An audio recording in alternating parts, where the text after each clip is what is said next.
My name is Gary Tucker, and this is my video audition for the Virginia Repertory Theater 2015 Apprenticeship Program. The requirement stated that we do one monologue and one song. I would, however, like to do two monologues and two songs, one set in the classical area and one set in the modern area. The only reason being, this is not an ego trip, this is not a show-off, this is me just trying to display how much I have worked hard in trying to develop my skills over the past 10 years. I believe that if you want something bad enough, you have to not only do the requirements, you have to give more. And so this is just me giving more, showing you that I'm willing to do whatever it takes, whatever is needed to be done in the administrative area, in the acting area, understudy, whatever it is. I am a good investment for your program, and I want to prove that to you by showing some of my skills. You know, you can read my cover letter and see some of the resume things that I've done. This is the type of program I really need in order to take that next step from just doing regional, local theater to actually being a unionized professional, or potentially going in that direction.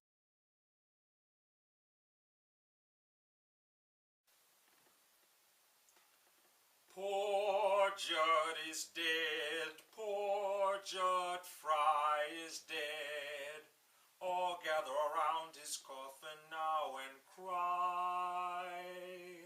He had a heart of gold, and he wasn't very old. Oh, why did such a feller have to die? Poor Judd is dead, poor Judd Fry is dead. He's looking oh so peaceful and serene, He's all laid down to rest, with his hands across his chest. His fingernails have never looked so clean. And then the preacher get up and he'd say, "Folks, we are gathered here to mourn and growl our brother Judd Fry, who hung himself by a rope in the smokehouse." And then he got the weeping and wailing from some of the women. Then he'd say, "Judd was the most misunderstood man in the territory. People used to think he was a mean and ugly fellow, and they called him a dirty skunk and a northern pig stealer.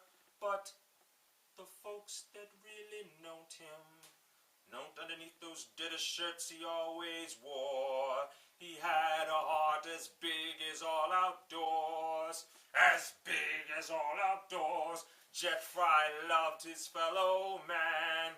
He loved his fellow man."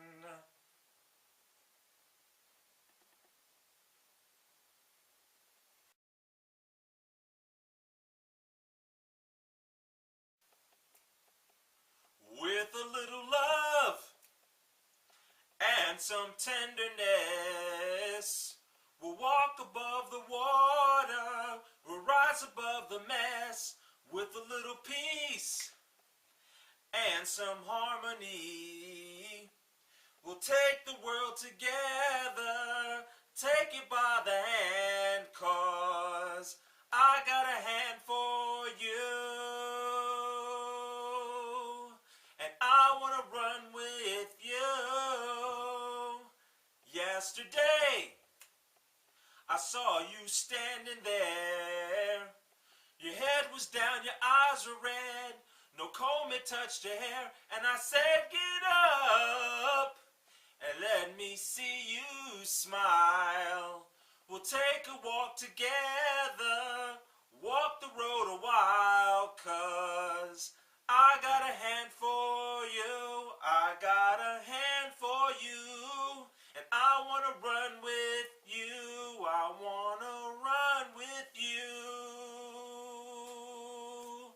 I want you to hold my hand.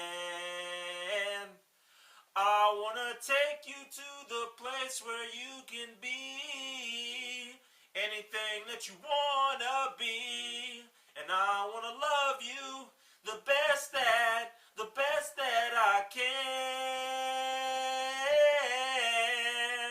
The best that I can."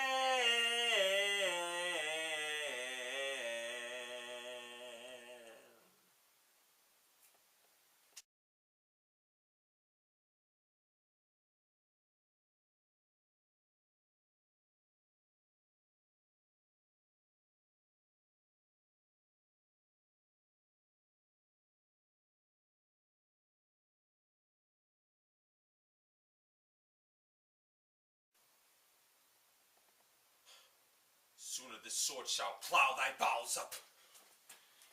Oh, stay! Stay, murderous villains! Did you kill your own brother? Now, by the burning tapers of the sky, which shone so brightly when this boy was got, he dies upon my scimitar's sharp blade that touches my firstborn son and heir. I'll tell you, younglings, not the great Enceladus with all his threatening band of typhoons brood, nor the great Alcides, nor the god of war shall seize this prey from his father's hands. What?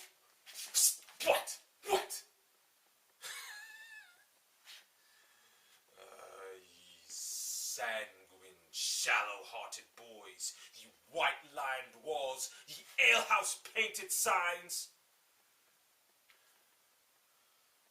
Coal black is better than another hue, in that it scorns to bear another hue.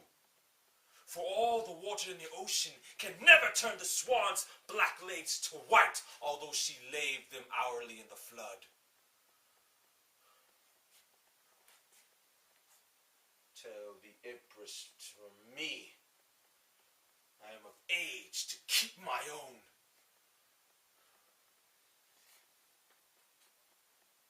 Excuse it how she may.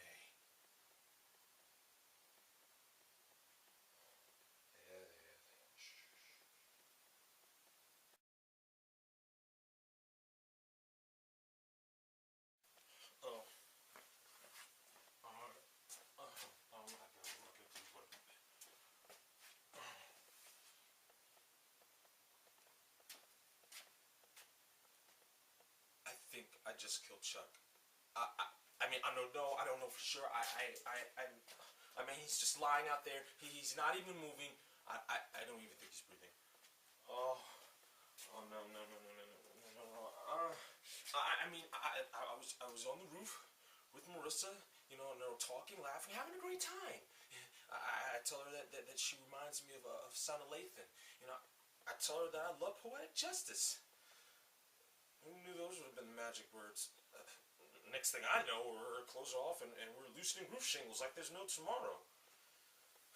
And there's the kissing and the biting and the touching. And then suddenly someone starts beating on me and pounding on me and growling.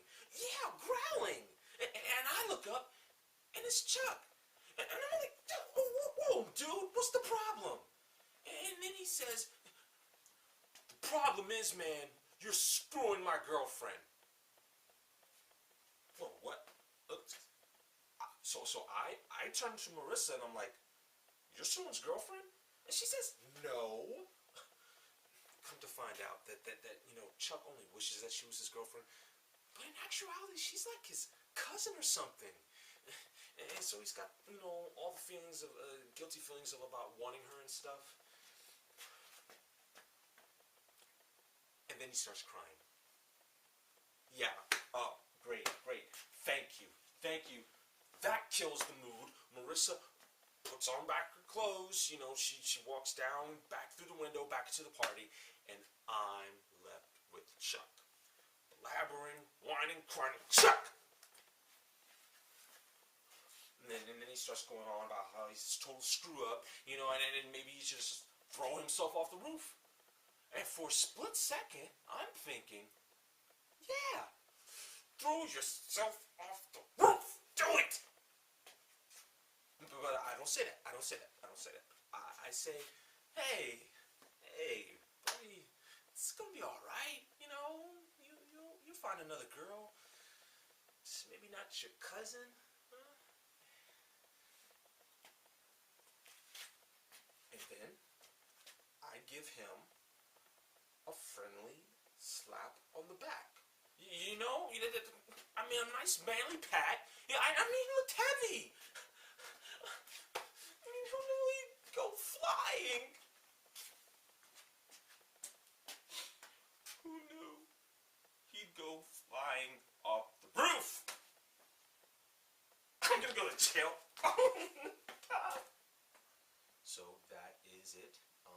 so much for viewing my submission, and I hope to see you in September.